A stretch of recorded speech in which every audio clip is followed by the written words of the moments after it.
ফিরে এলাম বিরতির পর। বিরতির আগে আমরা যে বিষয়গুলো নিয়ে আলোচনা করছিলাম, প্রত্যেকটি পদক্ষেপ প্রত্যেকটি সময় যেন খুব খুব মূল্যবান হয়ে পড়ছে বিভিন্ন যারা প্রার্থী, যাদের ভাগ্য নির্ধারণ হচ্ছে তাদের ক্ষেত্রে। আমাদের কাছে সেটা সব থেকে বড় যে খবরটি উঠে এলো সেটি হচ্ছে যে দুর্গাপুর, আমরা একটু আগে ব্রেকিংয়ে আপনাদের জানালাম, সেটা হচ্ছে দুর্গাপুর বর্ধমান দুর্গাপুর কেন্দ্রের তৃণমূল কংগ্রেস প্রার্থী কীর্তি আজাদ তিনি জয়ী হয়েছেন। প্রথম জয়ী ঘোষণা তাকেই করা হলো, এক কথায় বলতে গেলে, যদি আমি বাংলার কথা বলি, রাজ্যের কথা বলি। পরিদা, একটা বিষয় সেটা হচ্ছে যে যেভাবে ধরো এই নির্বাচনগুলো হয়েছে আর কি, তারপরেও এই যে ধরো তৃণমূল কংগ্রেসের চারিদিকে জয় জয়কার, মানে প্রথম কথা হচ্ছে যে মানুষ কিন্তু যেটা এই এক্সিট পোলগুলো যেটা বলছিল তার থেকে কয়েক যোজন দূরে হয়ে গেল। মানে একদম এরা যেটা বলেছিল সেটাই সঠিক, বাকিরা সবাই সমস্ত কিছু একদম নিশ্চিহ্ন হয়ে গেল। এবং যদি সত্যি কথা বলতে হয়, যেভাবে ভারতীয় জনতা পার্টি যেভাবে তাদের মতন করে বলছিল এবং মানুষের কাছে যেভাবে যে ধরনের বার্তা তারা পৌঁছানোর চেষ্টা করছিল, এক কথায় বাংলার মানুষ কিন্তু দিদির উপরেই, মানে অর্থাৎ তৃণমূল কংগ্রেসের উপরেই ভরসা রেখেছে। এটা বলার কোনো রকম কোনো অপেক্ষা রাখে না। এটা তো 100 বার, এটা নিয়ে একদমই বলার কোনো অপেক্ষা রাখে না। সেটা তো আমরা মোটামুটি ফলাফল থেকে দেখতেই পাচ্ছি, এবং আর যে ফলাফল আসার বাকি আছে সেটাও ধরে নেওয়া যায় যে তাদেরই পক্ষে যাবে, কারণ ট্রেন্ডটা সেটাই। কিন্তু আমি যে একটা জিনিস যেটা বলতে চাই,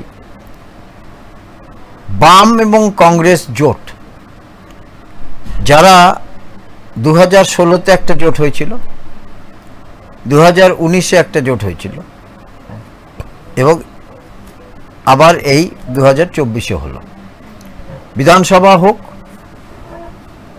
অথবা তোমার পুরসভা হোক অথবা তোমার পঞ্চায়েত ভোট হোক, বাম কংগ্রেস যেখানেই জোট করছে সেখানে কিন্তু দেখা যাচ্ছে যে তাদের পার্সেন্টেজ, শতাংশের হিসেবে, সেটা কিন্তু কোনোভাবেই আর বাড়ছে না। অন্তত এবার যারা আশা করেছিল যে এই রাজ্য থেকে অন্তত বামেরা একটা দুটো হলেও তারা প্রতিনিধি পাঠাতে পারবে, তাদেরকেও একেবারেই হতাশ হতে হলো। এবং তাদের কিন্তু পার্সেন্টেজ সেই 5%-এর উপরে কিন্তু উঠল না। না, শুধু তাই নয়, তুমি একটা জিনিস পণ্ডিতা দেখো, সেটা হচ্ছে যে এই যে ধরো বামেদের এই যে নতুন চিন্তা ভাবনা, যে এক ঝাঁক নতুন মুখকে তারা মাঠে নামালো, মানুষ কিন্তু তাদের এই যে তাদের আবার নতুন করে প্রত্যাখ্যান করলো। আমার যেটা জানা যে মানুষ তাদেরকে কিন্তু মানে, আর দ্বিতীয় নম্বর যেটা আমরা দেখলাম সেটা হচ্ছে যে যদি মুর্শিদাবাদের ক্ষেত্রেও আমরা দেখতে যাই, তাহলে এই যে মোহাম্মদ সেলিম তিনি যেভাবে বললেন যে আমাদের যে শূন্য গ্রাস করেছিল সেই শূন্য গ্রাস থেকে আমরা সরতে পারছি, তো তার যে এই ওভার কনফিডেন্স তাকে কিন্তু একদম ব্যাক ফুটে ফেলে দিল। যেটা আরেকটা জায়গা সেটা হচ্ছে যে এখনো পর্যন্ত বামফ্রন্টের যে 34 বছরের লিগাসি, সেটা কিন্তু তারা ছাড়তে পারলো না। তাদের পেছনে কিন্তু এখনো পর্যন্ত ধাওয়া করে চললো, এবং আগামী দিনে এটাকে তাদেরকে আরো কতদিন বহন করতে হবে, এটা কিন্তু একটা বড় প্রশ্নের জায়গার মধ্যে রয়েছে তারা। একদমই আমি যেটা এবারে আশা করা গেছিল, বা বিভিন্নভাবে বাম এবং কংগ্রেস জোট যেভাবে প্রচার করছিল যে তাদেরকে এবারে মানুষ গ্রহণ করবে, কারণ হচ্ছে যে মোদির বিরুদ্ধে আসল লড়াইটা একমাত্র তারাই দিতে পারছেন, এবং আসলে মোদি এবং মমতা সেটিং আছে, কিন্তু আসল লড়াইটা তারা দেবেন। কি দিবেন? দেশের দারিদ্র, দেশের বেকারত্ব, বেসরকারীকরণের বিরুদ্ধে, এনএসপি এর কৃষকদের যে এনএসপি ইত্যাদি বিরুদ্ধে লড়াইটা একমাত্র বামেরা করছে, এবং বামেদের সহযোগী কংগ্রেস তারা করছে। সুতরাং সাধারণ মানুষ তাদেরকে গ্রহণ করবে। কিন্তু দুর্ভাগ্যজনকভাবে কেরালাতে সেখানে কংগ্রেসের সঙ্গে বামেদের কোনো জোট হয়নি, এবং কেরালাতে কিন্তু কংগ্রেস যথেষ্ট ভালো ফলাফল করেছে, সেখানে কিন্তু বামেদের ফল একেবারেই আশাব্যঞ্জক নয়। এবং দীর্ঘদিনের কেরালার রাজত্ব এবং তারা সেখানে ক্ষমতায় রয়েছে। একদম, শুধু কেরালায় ক্ষমতা নয় পণ্ডিত, আমি তোমাকে এখানে একটু ইন্টারফেয়ার করছি, শুধু ক্ষমতা নয়, কেরল এবং বাংলা এই দুটো জায়গাতেই বামেদের অস্তিত্ব এখনো পর্যন্ত জানান দেয়। কিন্তু যদি সেই জায়গায় আমরা ধরতে যাই তাহলে কেরলের তাদের অস্তিত্ব আস্তে আস্তে আস্তে আস্তে ক্ষীণ হচ্ছে এবং বাংলায় তো একদম ক্ষীণ হয়েই গেছে একদম। এটা কি মানে যেভাবে তারা যে ভোট অফ পার্সেন্টেজের মধ্যে যেখানে দাঁড়িয়ে আছে, বলা যায় যে তুলনামূলকভাবে তেলেঙ্গানাতে সেখানে বিজেপি 8টি আসন পেয়ে ভালোই করেছে। কিন্তু আমাকে তুমি একটা জিনিস বলো, যেটা আমরা তো বাংলার কথা বলছি, বাংলার যে পরিস্থিতি, উড়িষ্যায় দেখো তুমি, সেখানে বিজেডি থেকে মানে বিজেডি যেখানে একটা রাজ্যের ক্ষমতায়, আমাদের এখানে তো নয়, বাংলায় যে সরকার তোমার বিধানসভায় আমাদের রাজ্যে আছে সেই সরকার তার নিজের জায়গা থেকে আছে এবং ভালো ফল করেছে, যেটা অনেকে মানে অনেক ভোট পণ্ডিতরা যারা নিজের দিকে ভোট পণ্ডিত বলে বখান করেন, তারা কিন্তু এখানে তারা একদম মানে চুপ করে গেছে, তাদের মুখ থেকে কোনো শব্দ নেই। এবং সেই জায়গায় দাঁড়িয়ে আমরা দেখতে পাচ্ছি যে একটা ভালো জায়গায় তৃণমূল কংগ্রেস তাদেরকে নিয়ে যেতে পেরেছে। এবং এখানে দুর্নীতি বলো বা বিভিন্ন যে ধরনের অভিযোগগুলো উঠেছে, সেই অভিযোগ কোনো রকমভাবেই মানুষ এই অভিযোগকে কর্ণপাত করেনি বা তারা এটাকে ভালোভাবে দেখেনি। তারা চেয়েছে যে রাজ্যে ক্ষমতায় যারা আছে তারাই থাকুক এবং তাদের সঙ্গে তাদের যে প্রতিনিধিরা আছে তারা আমাদের সঙ্গে আছে, রাজ্যের মন্ত্রী মুখ্যমন্ত্রী আমাদের সঙ্গে আছেন, সেই জায়গায় তারা ভরসা রেখেছে। কিন্তু উড়িষ্যায় তো আমরা দেখেছি যে বিজেডির উপরে উড়িষ্যার মানুষের একটা ভরসা ছিল, কিন্তু সেই উড়িষ্যাতে বিজেডি একদম কোন জায়গায়, মানে বিজু জনতা দলের এই রকম পরিস্থিতি না। আসলে প্রথম তো হচ্ছে যে বিজেডি অর্থাৎ বিজেডির প্রধান নবীন পটনায়ক মুখ্যমন্ত্রী, তিনি এতদিন ধরে সেখানকার মানুষের আস্থা অর্জন করেছিলেন ঠিকই, কিন্তু ইদানিং দেখা যাচ্ছে যে তিনি যথেষ্ট অসুস্থ এবং তার উপরে সাধারণ মানুষ কিন্তু আর আস্থা রাখতে পারছে না। দ্বিতীয়ত হচ্ছে যে পুরীতে জগন্নাথ মন্দিরের বিভিন্ন করিডোর তৈরি করা, নতুন করে জগন্নাথ মন্দিরকে সাজানো এবং আরও অন্যান্য যে মন্দিরগুলো আছে সেগুলোকে তৈরি করে দেওয়া, সংস্কার করা, এই যে কাজটা বিজেপি নিয়েছিল সেটা কিন্তু পুরীর অথবা উড়িষ্যার সাধারণ মানুষ, বিশেষ করে হিন্দু যারা, তাদের কিন্তু একটা বড় ধরনের প্রভাবিত করেছিল। ফলে কিন্তু তারা কিন্তু এবারে কিন্তু সরকারটাকে বদল করার দিকে গেছে এবং এতটা মানে খারাপ পরিস্থিতির মধ্যেও এটা একটা তাদের কাছে আশার আলো বিজেপির কাছে, যে উড়িষ্যাতে তারা ভালো ফলাফল করতে পেরেছে, ইতিমধ্যেই 81টা আসন তারা পেয়ে গেছে। সুতরাং আরেকটা কথা সেটা হচ্ছে যে উড়িষ্যাতে শুধু নয়, এই যে রাজ্য সরকার ক্ষমতায় থাকলেও যে সবসময় যে বা কেন্দ্র সরকার ক্ষমতায় থাকলে, যেমন দিল্লিতে 2015 সালে 2014 সালে ক্ষমতায় এসেছিল বিজেপি, কিন্তু তারপরেই কেজরিওয়ালের নেতৃত্বে দিল্লিতে কিন্তু ক্ষমতা দখল করেছিল কিন্তু আপ, এবং সেখানে বিজেপি এতটাই খারাপ ফলাফল করেছিল যে মাত্র তাদের একজন মাত্র জয় পেয়েছিলেন। ফলে রাজ্য সরকার এবং কেন্দ্র সরকার এই দুটো পুরো যেহেতু একেবারে আলাদা দুটো বলা যায়, দুটো আলাদা তাদের সেটআপ, ফলে সেখানে তবে হ্যাঁ এবারে উড়িষ্যাতে তাদের জয়টা, বিশেষ করে রাজ্য একটা জিনিস যে গতবার থেকে গত বছর থেকে এখনো পর্যন্ত, মানে এই উড়িষ্যার নির্বাচন পর্যন্ত বিধানসভার নির্বাচনগুলোতে কিন্তু তুলনামূলকভাবে কিন্তু বিজেপি কিন্তু ভালো ফলাফল করছে, যেটা দেখা গেছে। আবার দেখো রাজস্থানে যেখানে ক্ষমতা পরিবর্তন হয়েছে, যেখানে বিজেপির ক্ষমতা দখল করেছে, কিন্তু এবারে অর্থাৎ লোকসভা নির্বাচনে সেখানে কিন্তু রাজস্থানে কংগ্রেস যথেষ্ট ভালো ফলাফল করেছে এবং রাজস্থানে প্রায় 14টি আসন, লোকসভা আসন তারা ছিনিয়ে নিতে পেরেছে। ফলে এটা একটা বিজেপির পক্ষে খুব বড় লস। এবং বিজেপির পক্ষে সবথেকে বড় লস যেটা, সেটা হচ্ছে উত্তরপ্রদেশ। যে উত্তরপ্রদেশে গতবার তারা 78টি আসন পেয়েছিল 80টার মধ্যে, এবারে কিন্তু দ্বিতীয় স্থানে তারা রয়েছে, প্রথম স্থানে রয়েছে কিন্তু সমাজবাদী পার্টি। এবং সবথেকে দুর্ভাগ্য বলা যেতে পারে সেটা হচ্ছে যে সরয়ূ নদীর তীরে রাম মন্দির এত ঘটা করে বানানো হলো, এত প্রচার হলো, তার জন্য আলাদা করে এয়ারপোর্ট তৈরি হয়ে গেল, প্রচুর হোটেল হলো, সেখানে প্রচুর মানুষ বিনিয়োগ করলেন সেই রাম মন্দিরে,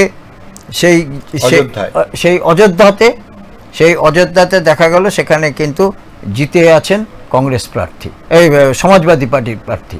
ফলে এটা কিন্তু আমার মনে হয়েছে যে এটা বিজেপির পক্ষে অত্যন্ত দুর্ভাগ্য, শুধু নয় অত্যন্ত লজ্জাজনক পরিচয় যে রাম মন্দির নিয়ে তাদের এত গর্ব এবং যেটা নিয়ে তারা এত প্রচার করছিলেন। এবং সবথেকে বড় কথা হচ্ছে যে এই রাম মন্দির তারা বলছেন যে 500 বছর ধরে তারা নাকি এই রামলালার মূর্তি প্রতিষ্ঠা করার চেষ্টা করছিলেন এবং সংখ্যালঘুরা সেটাকে আটকে রেখেছিলেন।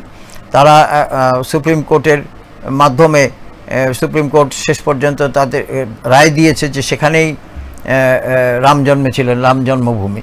ফলে সেখানে তারা মন্দির প্রতিষ্ঠা করলেন এবং সেখানে যে মসজিদ ছিল সেই মসজিদ তারা কিন্তু অত্যন্ত সুস্থভাবে এবং সুন্দরভাবে তারা কিন্তু সরাসরি সেখান থেকে সরে কিন্তু তারা কিন্তু আলাদাভাবে সেই জায়গা ছেড়ে দিয়ে মসজিদ তৈরি করলেন। সেখানে কিন্তু কোনো রকমের বিবাদের মধ্যে কিন্তু যায়নি তারা। এই অথচ সেখানে কিন্তু এতে কোনো হালে পানি পেল না বিজেপি।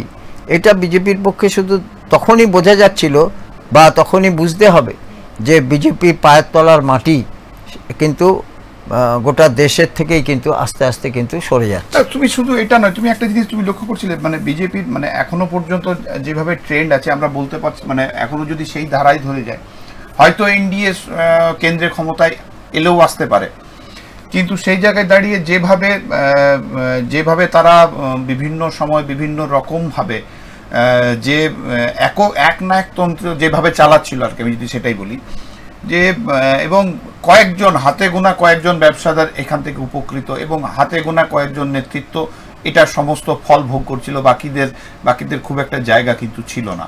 এবং সাধারণ মানুষ বিভিন্ন সময় বিভিন্ন জায়গা থেকে যারা গরিব, মানে একটা জায়গা থেকে মানে মধ্যবিত্ত থেকে নিম্ন মধ্যবিত্ত যারা রয়েছে তারা কিন্তু এই ফলের কোনো রকম কোনো সুযোগ সুবিধা তারা পায়নি, বরঞ্চ তারা সবসময়তে তাদের পক্ষ থেকে যে ট্যাক্স পেয়ারের জায়গাটা তারা কিন্তু সমস্ত জায়গাটা করে যাচ্ছে, লাভ কিন্তু তাদের কোনো ক্ষেত্রেই হয়নি।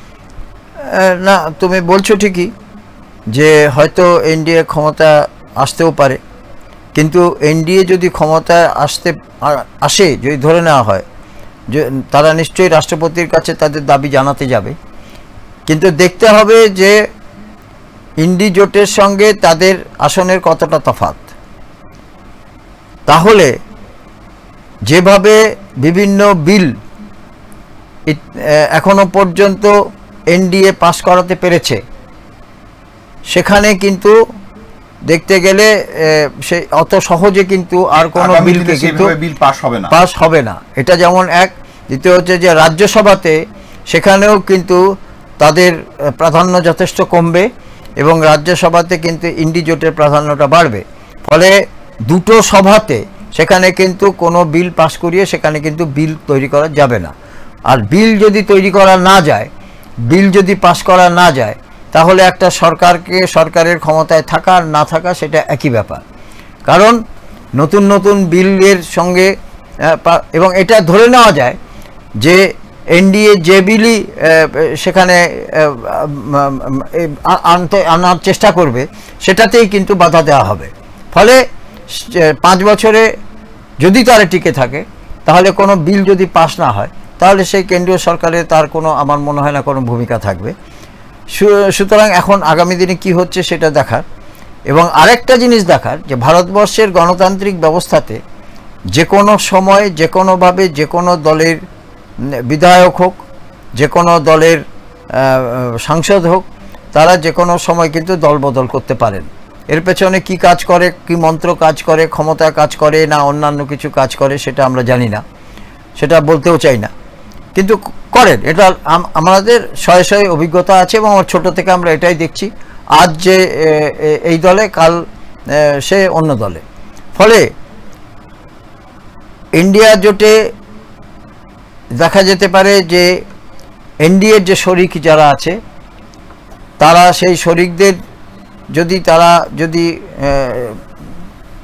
অন্তত রাজি করিয়ে যদি তাদের দিকে টানতে পারে, তাহলে কিন্তু একটা খুব দেখা যাবে যে একটা পুরো অচলাবস্থা তৈরি হবে আবার দেশে। এবং যদি রাষ্ট্রপতি শাসন জারি হয় এবং ফলে সেখানে পুনর্নির্বাচনের একটা পরিস্থিতি তৈরি হবে। এই কেননা আমরা এখনো পর্যন্ত যা দেখছি তাতে দুই দলই কিন্তু দাবি জানাতে পারে রাষ্ট্রপতির কাছে সরকার গড়ার, এবং দুদলই যে দলই যদি ক্ষমতায় আসে, রাষ্ট্রপতি যাকেই ডাকুন, তার পক্ষেই কিন্তু এই বিল পাস করা নিয়ে কিন্তু বেকায়দায় পড়তে হবে। কারণ যদি মোদির নেতৃত্বে এনডিএ সরকার যদি আসে, বিরোধী দলে থাকে, তাহলেও তারাও অবশ্যই বাধা দেবে এবং একই সঙ্গে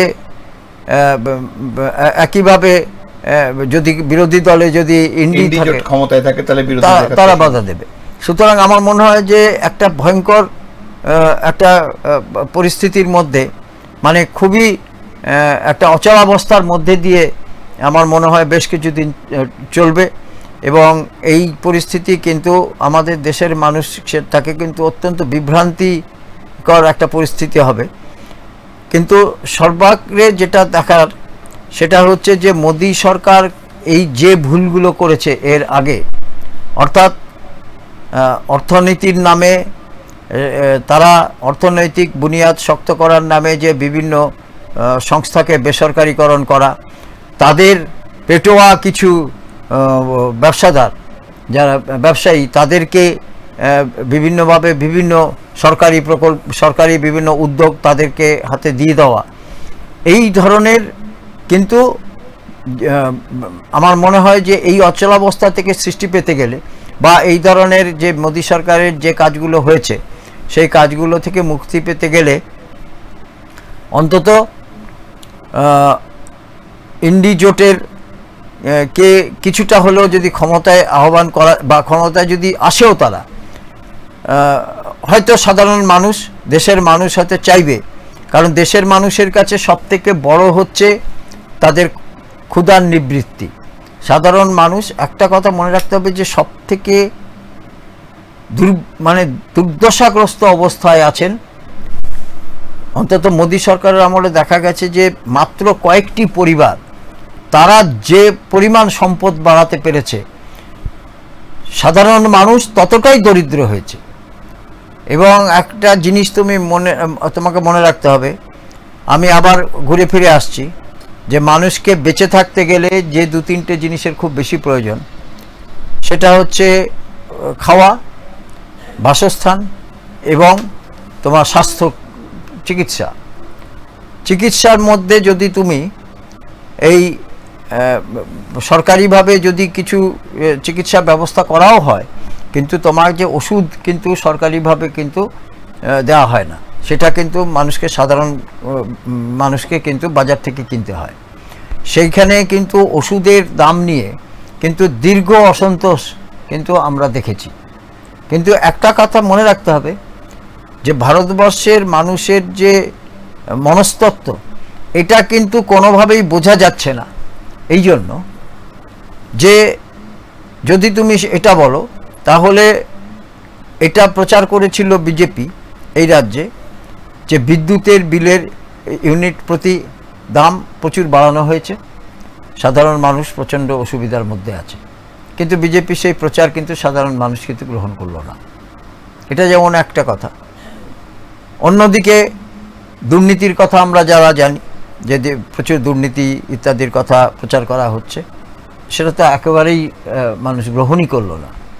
এবং এক একটা কেন্দ্রে আমরা প্রায় জয়ের পরিমাণ, বেশিরভাগ ক্ষেত্রে আমরা জয়ের পরিমাণ লক্ষাধিক জয়ের পরিমাণ দেখতে পাচ্ছি। তো আমরা এটা ধরে নেওয়া যায় যে যথেষ্ট মানুষ যথেষ্ট ভোট দিয়েছে এবং ভোটটা মানুষ দিতে পেরেছে এই কথাটা কিন্তু বিজেপি তারা সেই নেতারাও স্বীকার করেছেন, তারা কোনো অভিযোগ করেননি এবং তারা বলছেন যে না, মানুষ নিজের ভোট নিজে দিতে পেরেছে। তার মানে নিজের ভোট নিজে দিয়ে তারা কিন্তু এই প্রতিবাদটাই জানালেন যে বিজেপির যে বিভিন্ন নীতি আছে সেই নীতির কিন্তু তারা পক্ষে নন একদম। ফলে গোটা দেশের যে নীতি, এই লোকসভার ভোট মানে তো রাজ্যের নীতি নয়, এই দেশের নীতির তারা বিরুদ্ধে রইলেন। এবং সবথেকে বড় যেটা, সেটা হচ্ছে যে এই বিভাজনের রাজনীতি, এই রাজনীতিটা কিন্তু ভারতবর্ষে কোনো কোনো জায়গাতে ছিল, একদম ছিল না এটা নয়, হয়তো পকেট ওয়াইজ ছিল বা কোনো রাজ্যবাড়ি ছিল, কিন্তু গোটা দেশ জুড়ে একটা বিভাজনের রাজনীতি হবে সেটা কিন্তু সাধারণ মানুষ কিন্তু মেনে নেবেন না। কারণ মনে রাখতে হবে, আমাদের দেশে যে সংখ্যালঘুরা থাকেন তাদের ওপরেও কিন্তু আমাদের দেশের হিন্দুরাও বহু ক্ষেত্রে নির্ভরশীল, বহু তোমার আছে, বহু রকমের কাজ আছে, বহু রকমের যে ব্যবসা আছে, তার সঙ্গে কিন্তু সংখ্যালঘুরা জড়িত। আর এই সংখ্যালঘুদের সঙ্গে কিন্তু সাধারণ হিন্দুদের তাদের কিন্তু কোনো বিভেদ নেই। এই বিভেদটাকে যদি সৃষ্টি করার চেষ্টা করা হয়, আমরা পণ্ডিত আমরা আসবো আমাদের সঙ্গে এই মুহূর্তে জলপাইগুড়ি থেকে সৌভিক আছে, সৌভিকের সঙ্গে আমরা পরিস্থিতি একবার দেখে নিই যে কি কোন জায়গায় আছে উত্তরবঙ্গ, কি বলছে, কোন জায়গায় দাঁড়িয়েছেন ওখানকার এই মুহূর্তের গণনা পরিস্থিতি। সৌভিক, শুনতে পাচ্ছ?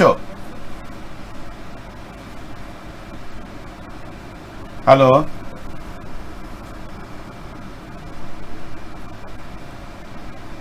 হ্যালো,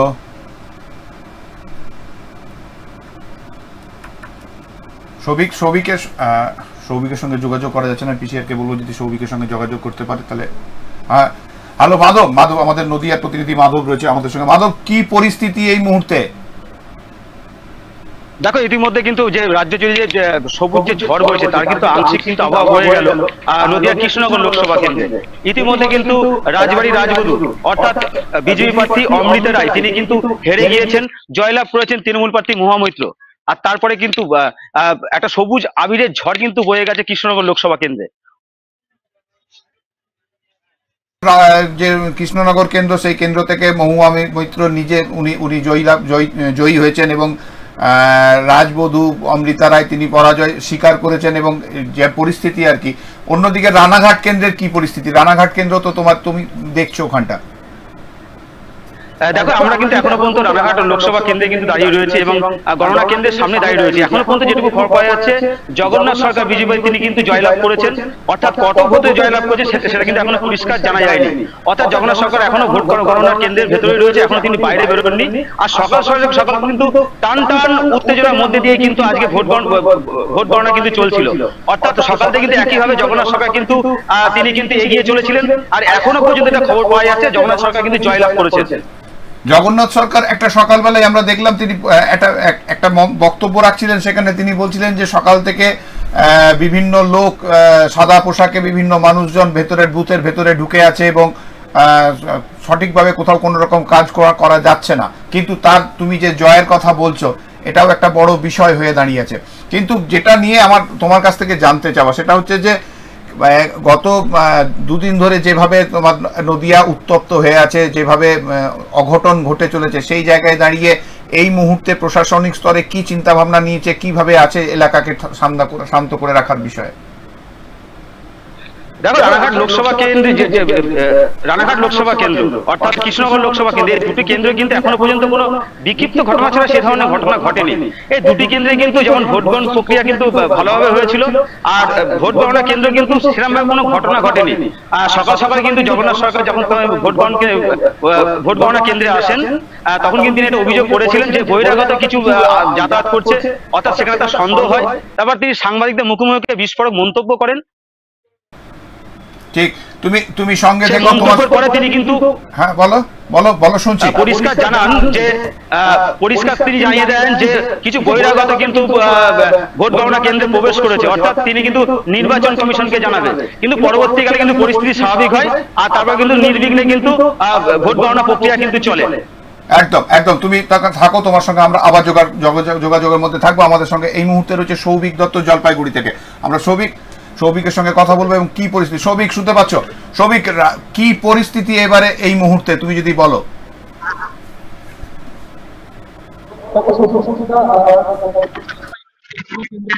এই মুহূর্তে কিন্তু বলে রাখতে চাইবো যে বিজেপি প্রার্থী ডক্টর জয়ন্ত কুমার রায় তিনি কিন্তু ৭৪,৩২৯ ভোটে কিন্তু এগিয়ে রয়েছেন তৃণমূল প্রার্থী নির্মল চন্দ্র রায়ের থেকে।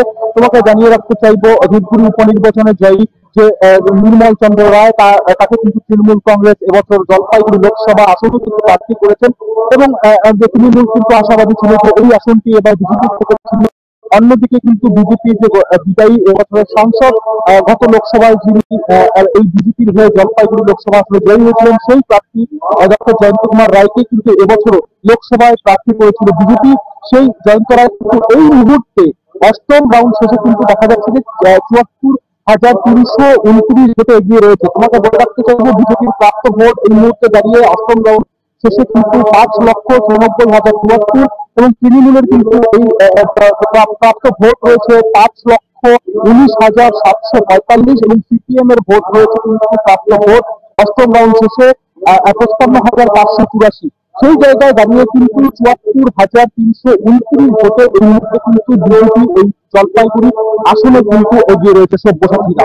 এবং বলে রাখতে চাইবো পাশাপাশি এই যে আমার পিছনেই কিন্তু রয়েছে যে কাউন্টিং হল, সেই কাউন্টিং হলের বাইরেই কিন্তু রয়েছে যে তৃণমূল, বিজেপির এবং সিপিএম এর কর্মী সমর্থকরা এবং বিজেপি কর্মী সমর্থকরা কিন্তু ইতিমধ্যেই আবির মেখে কিন্তু তারা উল্লাসে মেতে। একদম, তুমি সঙ্গে থাকো, তোমার সঙ্গে আবার যোগাযোগ করব আমরা এবং পরিস্থিতির উপরে নজর রাখো। জয়ী ঘোষণা, যে প্রার্থী জয়ী ঘোষণা হোক সেইটা নিয়েও তোমার সঙ্গে আলোচনা করব, চেষ্টা করবে সেই প্রার্থীর সঙ্গে একবার কথা বলানোর জন্য। অসংখ্য ধন্যবাদ সৌভিক। পণ্ডিতা, আমরা জলপাইগুড়ির কথা শুনলাম, আমরা রানাঘাটের কথা শুনলাম, আমরা কৃষ্ণনগরের কথা শুনলাম। কৃষ্ণনগরে মহুয়া মৈত্র তিনি জয়ী হয়েছেন এবং রানাঘাট কেন্দ্রের তোমার জগন্নাথ সরকার যিনি আগেরবারেও সাংসদ ছিলেন তিনি তার উপরেই। রানাঘাটে জগন্নাথ সরকারের জয়টা এটা প্রত্যাশিত জয় ছিল। শুধু তাই নয়, এখানে তুমি আরেকটা জিনিস লক্ষ্য করো, সেটা হচ্ছে যে জগন্নাথ সরকারের বিরুদ্ধে যিনি প্রার্থী ছিলেন মুকুটমণি অধিকারী, তিনিও তৃণমূল কংগ্রেস বিজেপির বিধায়ক ছিলেন এবং বিধায়ক তারপরে তিনি তৃণমূল কংগ্রেস থেকে গিয়ে সাধারণ মানুষ এই দল বদলটাকে একদমই পছন্দ করে। একদম, কিন্তু একটা জিনিস ট্রেন্ড তুমি দেখতে পাচ্ছ যে দল বদলটাকে মানুষ খুব একটা ভালোভাবে ভালো চোখে নিচ্ছে না, একদমই নিচ্ছে না। দেখলাম ব্যারাকপুরে, শুধু ব্যারাকপুর কেন, আমরা দেখলাম ব্যারাকপুর দেখলাম, আমরা মহারাষ্ট্র দেখলাম, একদম যেখানে মহারাষ্ট্রে বিজেপির একসময়ে বিজেপির গড় ছিল বলা যায়, সেই মহারাষ্ট্রে কিন্তু দেখা গেল যে সেখানে বিজেপি প্রায় ৫০% আসন সেখানে খোয়াতে হয়েছে তাদেরকে এবং তারা যে দলবদল করে যেভাবে ক্ষমতা দখল করেছিল সাধারণ মানুষ সেটা গ্রহণ করেনি। আরেকটা কথা, উত্তরবঙ্গের কথায় যেখানে এলাম, নিশীথ প্রামাণিক তিনি তার সঙ্গে সেখানকার যে উত্তরবঙ্গ উন্নয়ন মন্ত্রী উদয়ন গুহ, তার সঙ্গে কিন্তু বারবারই দেখেছি আমরা কখনো না কখনো তিনি কোনো না কোনো বিবাদে জড়িয়ে পড়ছেন এবং নির্বাচনের দিন সেখানে কিন্তু উদয়ন গুহকে কিন্তু খুব একটা বিভিন্ন এলাকাতে কিন্তু ঘোরাফেরা করতে দেওয়া হয়নি। তা সত্ত্বেও সেখানে নিশীথ প্রামাণিক তিনি এখনও পিছিয়ে আছেন এবং ধরে নেওয়া যায় তিনি হার স্বীকার করবেন এবং নিশীথ প্রামাণিকের এই হার এটা কিন্তু তৃণমূল কংগ্রেসকে কিন্তু উজ্জীবিত করবে, কারণ নিশীথ প্রামাণিককে নিয়ে তাদের একটা রীতিমতো প্রেস্টিজ লড়াই ছিল। একই সঙ্গে মহুয়া মৈত্র, যাকে সংসদ থেকে বিভিন্ন অভিযোগে তাড়ানো হয়েছিল, তিনি কিন্তু ফের কৃষ্ণনগরে দাঁড়িয়ে তিনি কিন্তু তার ক্ষমতাটা প্রমাণ করলেন এবং একই সঙ্গে অভিষেক ব্যানার্জি এবং মমতা ব্যানার্জি দুজনেই কিন্তু তাদের ক্ষমতাটা প্রমাণ করলেন যে মহুয়া মৈত্রকে জেতানোর পেছনে তাদেরও নিশ্চয়ই অবদান ছিল এবং মহুয়া মৈত্রের নিজের তো অবদান ছিলই। আমি একটা কথা তোমাকে বলি যে এই রাজ্যে যে সাংসদরা জিতছেন এই তৃণমূলের, তারা কিন্তু একটা কথা মনে রাখতে হবে যে যে 2-3 জন সাংসদকে বাইরে থেকে আনা হয়েছিল তারা ছাড়া বাকি যাদেরকে সাংসদ করা হয়েছে তারা কিন্তু সারা বছর ধরে সাধারণ মানুষের সঙ্গে কাজকর্ম করেন বিভিন্ন জায়গাতে, ফলে সাধারণ মানুষের সঙ্গে তাদের কিন্তু একটা যোগাযোগ আছে নিয়মিত, এবং সাধারণ মানুষের বিভিন্ন সমস্যা, সাধারণ মানুষের সঙ্গে বিভিন্ন ধরনের কথাবার্তা এগুলো তাদের সঙ্গে হয়। কিন্তু বিজেপি সাংসদদের ক্ষেত্রে একটা সমস্যা হচ্ছে 2-1 জন সাংসদ ছেড়ে দিলে বাকি শেষ, যেমন সুরিন্দর সিং আলিওয়ালা ছিলেন যিনি দুর্গাপুর বর্ধমানে ক্যান্ডিডেট ছিলেন, তিনি সামান্য ভোটে 2000 ভোটে তিনি জয় পেয়েছিলেন। তারপরে কিন্তু সাধারণ মানুষ খুব একটা কিন্তু দুর্গাপুরে তাকে দেখতেই পায়নি, এবং দুর্গাপুরের বাইরেও দেখতে পায়নি। দুর্গাপুর নয়, তার আগে তিনি যখন দার্জিলিং এর সাংসদ ছিলেন, দার্জিলিং এর মানুষও তার বিরুদ্ধে খুঁজে পাওয়া যাচ্ছে না সাংসদকে, সেরকম একটা পোস্টারও লেগেছিল একদম, এবং এখানেও পড়েছিল পোস্টার। সুতরাং মানুষের জিতে পরে সাধারণ মানুষের সঙ্গে না থেকে তারা সবাই দিল্লি চলে যাবেন এবং সেখানে তারা ক্ষমতা ভোগ করবেন, এই জিনিস কিন্তু সাধারণ মানুষ কিন্তু আর কোনো মতেই কিন্তু আর রাজ্যের মধ্যে আনবে না, গ্রহণও করবে না। আরেকটা কথা হচ্ছে যে মোদি যেভাবে আত্মবিশ্বাসী হয়ে যেভাবে তিনি বলছেন যে ইসবার 400 পার, এই 400 পারটাকে কিন্তু বিরোধীরা বারবারই বলে এসেছে, কিন্তু কখনো কোনো মতে 400 পার হবে না। কারণ বিরোধীরা বিশেষ করে ইন্ডি জোট যেভাবে খুব সাধারণ মানুষের সাধারণ সমস্যা নিয়ে যেভাবে তারা প্রচারটা করতে পেরেছিল, এবং একটা কথা মনে রাখবে যে তাদের কিন্তু বেশিরভাগ প্রচার সেটা কিন্তু অত্যন্ত মানে এত সুন্দর নেটওয়ার্কের সঙ্গে প্রচার হয়েছে, অত্যন্ত নীরবে প্রচার হয়েছে। আজকে স্মৃতি ইরানির মতো একজন নামী সাংসদ, তাকেও কিন্তু হেরে যেতে হলো মথুরাতে, যে মথুরা বিজেপির একসময় গড় ছিল। সুতরাং শেষ কথা যে মানুষ বলবে, এবং মানুষকে কিন্তু এখন কোনো কিছু বোঝানো যাবে না, নতুন কিছু বোঝানো যাবে না। কারণ একটা কথা মনে রাখতে হবে যে এই রাজ্যের কথা যদি তুমি বলো, এবং অনেকেই এটা বলছেন যে এই রাজ্যে মহিলারা একটা খুব বড় ভূমিকা পালন করেছেন তৃণমূল কংগ্রেসের সাফল্যের পেছনে, এবং তার পেছনে এই যে বিভিন্ন জনমোহিনী প্রকল্পগুলো আছে সেটা একটা বড় কাজ করেছে। কিন্তু অন্যান্য রাজ্যে যেখানে দিল্লিতেও অনেক জনমোহিনী প্রকল্প আছে, কিন্তু দিল্লিতে কিন্তু এটা কাজ করেনি। দিল্লিতে বিজেপি যথেষ্ট ভালো ফল করেছে, ধারে কাছে কেউ নেই। সুতরাং শেষ কথা তার মানে এটা দাঁড়ায় যে মানুষ কিন্তু কখনোই এমন কোনো কাজ বরদাস্ত করবে না যেটা কিন্তু বারবার মানে তাদেরকে বাদ দিয়ে, সাধারণ মানুষকে বাদ দিয়ে যে কোনো মানুষ তারা তাদের জোর করে তাদের ওপরে চাপিয়ে দিতে পারেন কোনো মতামত, এই ধরনের সিদ্ধান্ত কিন্তু মানুষ বেশিদিন গ্রহণ করবে না। থেকে আমাদের প্রতিনিধি নূপুর হালদার রয়েছে, আমরা দেখে নেব, নূপুরের সঙ্গে একটু কথা বলে নেব যে কি পরিস্থিতি আছে ওখানে। নূপুর, শুনতে পাচ্ছ? নূপুর, সারাদিন পর এই মুহূর্তে তুমি দাঁড়িয়ে আছো যেখানে শিলিগুড়িতে, কি পরিস্থিতি হয়ে আছে জায়গায়? হ্যাঁ, যেমনটা আপনারা দেখতে পাচ্ছেন যে আমার পেছনে রয়েছে তৃণমূল কংগ্রেসের শিবির। সকাল 8টায় কিন্তু ভোট গণনা শুরু হয়, এবং সকাল 8টায় ভোট গণনা শুরু হওয়ার পরেই কিন্তু কখনো তৃণমূল কংগ্রেস কখনো বিজেপি এভাবেই কিন্তু প্রত্যেকটি রাউন্ডে কখনো বিজেপি এগিয়ে যাচ্ছে, কখনো তৃণমূল কংগ্রেস এগিয়ে যাচ্ছে। সেইভাবে কিন্তু সকাল থেকে এই শিবিরে কিন্তু তৃণমূল কংগ্রেসের সব শীর্ষ নেতারা কিন্তু এখানে উপস্থিত ছিলেন, যেমন শিলিগুড়ির মেয়র গৌতম দেব, দার্জিলিং জেলা তৃণমূল কংগ্রেসের সমতলের সভানেত্রী পাপিয়া ঘোষ সহ চেয়ারম্যান অলোক চক্রবর্তী সহ সকলেই কিন্তু ছিলেন। তবে বেলা বাড়ার সাথে সাথে যেমনটা দেখা যাচ্ছে যে বিজেপি কিন্তু কিছুটা এগিয়ে আছে, বেশ যেমনটা এখন ঘড়িতে বাজছে আমাদের 4:40, এবং এই মুহূর্তে যেমনটা রেজাল্ট আমাদের হাতে এসছে গণনা, তবে এখনো শেষ হয়নি। দার্জিলিং লোকসভা কেন্দ্রের কিন্তু বিজেপি প্রার্থী যিনি রাজু বিস্তা, তিনি পেয়েছেন 43,000 4,38,719 ভোট এবং গোপাল লামা তৃণমূল কংগ্রেসে তিনি কিন্তু পেয়েছেন 3,25,019 ভোট এবং এই মুহূর্তে কিন্তু প্রায় 1,36,200 ভোটে এগিয়ে রয়েছে বিস্তার। যেমনটা সারা দেশে এনডিএ এর আসন বাড়লেও বাংলায় কিন্তু তৃণমূল কংগ্রেসের জয় জয়কার। আর বাংলার কংগ্রেসের জয় জয়কার বলেই কিন্তু আজ বিজেপি শিবির কিছুটা হলেও অস্বস্তিতে রয়েছে। তবে যে তৃণমূল কংগ্রেস, বাংলায় তৃণমূল কংগ্রেসের শক্ত ঘাঁটি হলেও 2019-এর থেকেও যে রেজাল্ট আরো ভালো হয়েছে 2024-এ তৃণমূল কংগ্রেসের, তবুও কোথাও যেন একটু নিরাশা কাজ করছে দার্জিলিং জেলা তৃণমূল কংগ্রেসের মধ্যে। কারণ দার্জিলিং জেলা তৃণমূল কংগ্রেসের কিন্তু ভোট অনেকটাই কমে গিয়েছে। পাহাড়ে যদিও বিজেপির ভোট কিছুটা কমেছে, তবে সমতলে কিন্তু তৃণমূল অনেকটাই কমেছে। আর সেই কারণে কিন্তু এই মুহূর্তে যেমনটা দেখতে পাচ্ছেন তৃণমূল কংগ্রেসের শিবির কিন্তু মোটামুটি শুনশান বলাই চলে। টিকিট পাওয়া নিয়ে বিস্তর জল গলা হয়েছিল, আদৌ তিনি টিকিট পাচ্ছিলেন না, তারপর যাই হোক তাকে তার কথা অনুযায়ী বা বিভিন্ন সময় বিভিন্ন পরিস্থিতির উপর তাকে টিকিট দেওয়া হলো এবং ওখানে আরেকটা দেখা গেছিল যে বিজেপি থেকেই একজন নির্দল প্রার্থীও হয়ে দাঁড়িয়েছিলেন।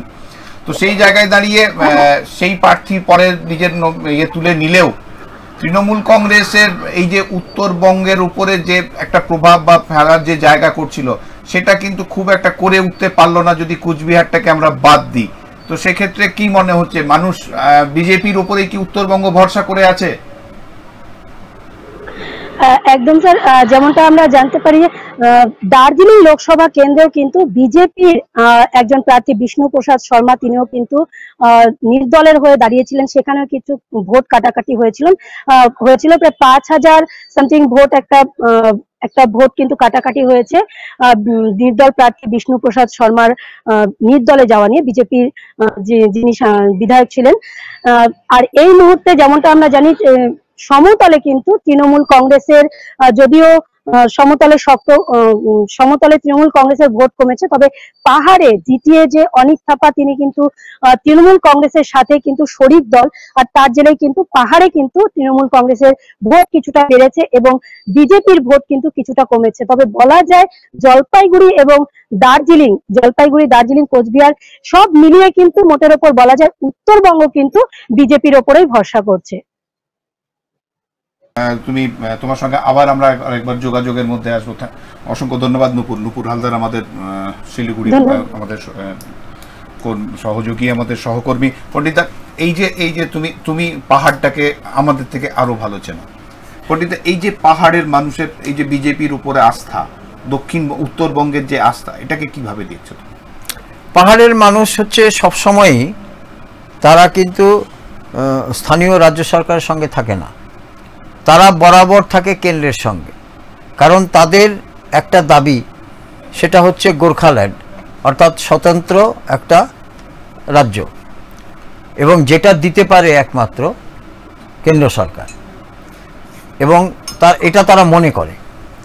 ফলে পাহাড়ের মানুষ একটা কথা, এবং দ্বিতীয়ত হচ্ছে যে পাহাড়ের মানুষের সঙ্গে সমতলের মানুষের কিন্তু বিশেষ করে শিলিগুড়িতে সেখানে কিন্তু বিরাট কোনো বিভেদ নেই। দীর্ঘদিন ধরে কিন্তু পাহাড় এবং সমতল একসঙ্গেই চলে। কিন্তু মানসিকতার দিক থেকে পাহাড়ের মানুষ তারা কিন্তু বরাবর দেখা গেছে, বিশেষ করে পাহাড়ে যারা রাজনীতি করেন তারা কিন্তু সবসময় দিল্লিতে যারা নেতৃত্ব থাকেন তাদের সঙ্গে কথাবার্তা বলতে যান। এই যে জিটিএ তৈরি করা বা তার আগে হিল ডেভেলপমেন্ট কাউন্সিল, এগুলো সব কিছুর পেছনেই কিন্তু কেন্দ্রীয় সরকারের সম্মতি দরকার হয়। এবং একসময় রাজীব গান্ধী আসতে হয়েছিল রাজীব গান্ধীকে সেখানে হিল কাউন্সিল তৈরি করার জন্য, এবং তখন সুভাষ সিং ছিলেন ক্ষমতায়, এবং তখন মুখ্যমন্ত্রী ছিলেন আমাদের রাজ্যের জ্যোতি বসু। তারা তিনজনে মিলে মূলত সেখানে ভূমিকা ছিল কেন্দ্রীয় সরকারের, যেহেতু রাজ্যের মুখ্যমন্ত্রীকে সেখানে উপস্থিত থাকতে হয়, সেহেতু তারা মিলে একটা স্বতন্ত্র একটা সংবিধান তৈরি করেছিলেন, এবং সেটা হচ্ছে যে হিল ডেভেলপমেন্ট কাউন্সিল। এরপরে কিন্তু পরে আবার দেখা যায় যে সেখানে জিটিএ তৈরি হলো। সে জিটিএতে আবার তৈরি করার পেছনে তার সেখানে ছিলেন আজকে মুখ্যমন্ত্রী মমতা বন্দ্যোপাধ্যায়। সেটা হচ্ছে গোর্খা টেরিটোরিয়াল অ্যাডমিনিস্ট্রেশন। সেখানে সেটাও একটা স্বাতন্ত্রতা পেয়েছে এবং সেই গোর্খা টেরিটোরিয়াল অ্যাডমিনিস্ট্রেশন অর্থাৎ জিটিএ তারাও এখন পাহাড়ের দায়িত্বে আছে, পাহাড়ের যে অ্যাডমিনিস্ট্রেশনের দায়িত্বে তারা আছে। ফলে কিন্তু বারবার একটা জিনিস দেখা গেছে যে পাহাড়ে আমরা দেখেছি যে বিজেপি প্রার্থী, এর আগে সুরেন্দ্র সিং ওয়ালিয়া তিনিও ছিলেন যিনি আসানসোলে পরাজিত হয়েছেন, আবার তার আগে যশবন্ত সিনহা তিনি প্রথম পাহাড়ের এমপি ছিলেন। এবং প্রত্যেকবারই যে এই যে পাহাড়ের যে রাজনৈতিক দলগুলো তাদের যে চাহিদা বা তাদের যে দাবি, এই দাবিগুলো তারা বারবারই কেন্দ্রীয় সরকারের সঙ্গে বা কেন্দ্রীয় মন্ত্রীর সঙ্গে আলোচনা করেন এবং মাঝে মাঝেই তারা দিল্লিতে যান, বৈঠক করেন। ফলে রাজ্য সরকারের থেকেও দিল্লির দিকে কিন্তু তারা অনেক বেশি ঝুঁকে থাকেন। এবারও তাই হয়েছে। তবে একটা কথা যেটা আমরা শুনতে পেলাম নতুন এবারে, যে পাহাড়ে এবারে কিছুটা হলেও তৃণমূল কংগ্রেসের ভোটটা বেড়েছে, কিন্তু সমতলে সেখানে তৃণমূল কংগ্রেসের ভোট কমেছে। এটা ঘটনা যে পাহাড়ে এবারে শিলিগুড়িতে কিন্তু 2021 সালে সেখানে কিন্তু পদ্মফুল ফুটেছিল এবং শঙ্কর ঘোষ তিনি একসময়ে সিপিএমে ছিলেন, শঙ্কর ঘোষ সেখানকার এমএলএ। সে ফলে গোটা পাহাড়ে বিধানসভা এবং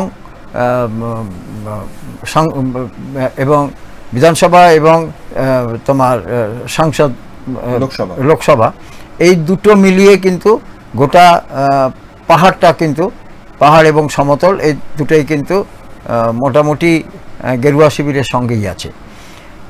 জলপাইগুড়িটাও আমরা দেখলাম, উত্তরবঙ্গ এটা একটা উত্তরবঙ্গের জলপাইগুড়ি হচ্ছে অন্যতম শহর, একেবারে চা অধ্যুষিত শহর। আবার আলিপুরদুয়ার দেখলাম, সেটাও একটা চা অধ্যুষিত শহর, সেখানেও কিন্তু বিজেপি তাদের পদ্ম ফোটাতে পেরেছে। তবে কেন্দ্রীয় মন্ত্রী নিশীথ প্রামাণিক তিনি সম্ভবত পদ্ম ফোটাতে পারলেন না। এটা একটা খুব বড় আমার মনে হয় আঘাত। এবং তোমার মনে থাকতে পারে বড় পাওয়া এবং মনে থাকতে পারে যে নিশীথ প্রামাণিক সেই কেন্দ্রে প্রথম ভোট হয়েছিল কুচবিহারে, এই 7 দফা ভোটের প্রথম দফা ভোট হয়েছিল কুচবিহারে। এবং সেই ভোট শেষ হওয়ার পরেই সেখানে তৃণমূল কংগ্রেস কর্মীরা তারা কিন্তু বিজয় মিছিল করেছিলেন এবং তারা মোটামুটি এটা নিয়ে তারা আত্মবিশ্বাসী ছিলেন যে তারা সেখানে জয় পাবেন এবং প্রার্থিতভাবেই তারা সেখানে জয় পেয়েছেন। তবে একটা সিট সেখানে না পেলেও মোটামুটিভাবে দেখা গেল যে উত্তরবঙ্গটা তারা ধরে রাখতে পেরেছে, কিন্তু দক্ষিণবঙ্গটা তারা কোনোভাবেই ধরে রাখতে পারেনি। দক্ষিণবঙ্গে তাদের হারটা অত্যন্ত লজ্জাজনক এবং দুর্ভাগ্যজনক এবং তাদের সরাসরি বলা যায় যে নেতৃত্বহীনতায় ভুগে এই হার এবং একজন নেতার উপরে নির্ভর করে এবং গোটা দলের বিশ্লেষণ না করে বিশ্লেষণ না করে এবং ছেড়ে দেওয়াটা এটা কিন্তু আমার মনে হয় যে তাদের বিজেপির কেন্দ্রীয় নেতৃত্বের খুব বড় ভুল। দেখো, রাজনীতিতে নির্বাচনে হার জিত এটা লেগেই থাকবে, এখানে অস্বীকার করার কোনো জায়গা নেই যে না এটা কেন হচ্ছে। কিন্তু বিষয় হচ্ছে যে আপারেন্ট কাউকে একদম ছেড়ে দেওয়া এবং দ্বিতীয় নম্বর হচ্ছে যে ধরনের শব্দ চয়ন এবং যে ধরনের শব্দের ব্যবহার, যেটার সঙ্গে বাংলা কখনোই সহমত পোষণ করে না, সেই ধরনের শব্দ মানে এখানে মানুষের সম্বন্ধে ইনজেক্ট করে দেওয়া, এটা কিন্তু খুব মানুষ এটাকে একদম কোনোভাবেই প্রশ্রয় দিচ্ছে না, এটা তার প্রমাণ। না, একটা কথা সেটা যে বাংলাকে এবারে কিন্তু পাখির চোখ করেছিল বিজেপি এবং প্রধানমন্ত্রী থেকে স্বরাষ্ট্রমন্ত্রী তারা কিন্তু বারবার বাংলাতে আসছিলেন প্রায় ডেলি প্যাসেঞ্জারের মতো, কারণ তারা জানতেন যে অন্য রাজ্যে তাদের ভোট কিন্তু কমছে এবং তাদের আসন সংখ্যাও কমছে। এটা কিন্তু তারা তাদের নিজস্ব সূত্রে জেনেছিলেন এবং সেটা সঠিকভাবে জেনেছিলেন। কিন্তু বাংলাতে তাদের সেই কৌশলটা কিন্তু ক্লিক করলো না, উল্টে বাংলাতে আরও ভোট কমে গেল। এবারে এটা প্রমাণিত হলো যে যেহেতু বামেরা তারা এই রাজ্যে মাত্র 5% ভোট পেয়ে তারা ক্ষমতা দখল তো দূরের কথা, তাদেরকে খুঁজে পাওয়া গেল না, কিন্তু তারা যে উৎসাহ ভরে তারা এবারে প্রচারে নেমেছিল, কিন্তু সেটা কার্যক্ষেত্রে দেখা গেল যে না, সেটার বাস্তবে সেটা কখনোই প্রতিফলিত হয়নি। এবং এই কংগ্রেস এবং বামের মিলিত 11% যে ভোট, এই ভোটটা কিন্তু আর কোথাও কিন্তু নির্ণায়ক শক্তি হিসাবে কাজ করেনি, না একদম না, এবং কোনো নির্ণায়ক শক্তি হিসেবে কাজও যেমন করেনি, কিন্তু মানে তারা এই নির্বাচনে অংশগ্রহণ করেছে, এই নির্বাচনে যে তারা খুব একটা বড় বার্তা মানুষের কাছে পৌঁছাতে পারলো এরকম কিন্তু কিছু নেই। যাই হোক, আমাদের একটা বিরতির সময় হয়েছে, আমরা একটু বিরতিতে যাব, ফিরছি বিরতির পর, সঙ্গে থাকুন।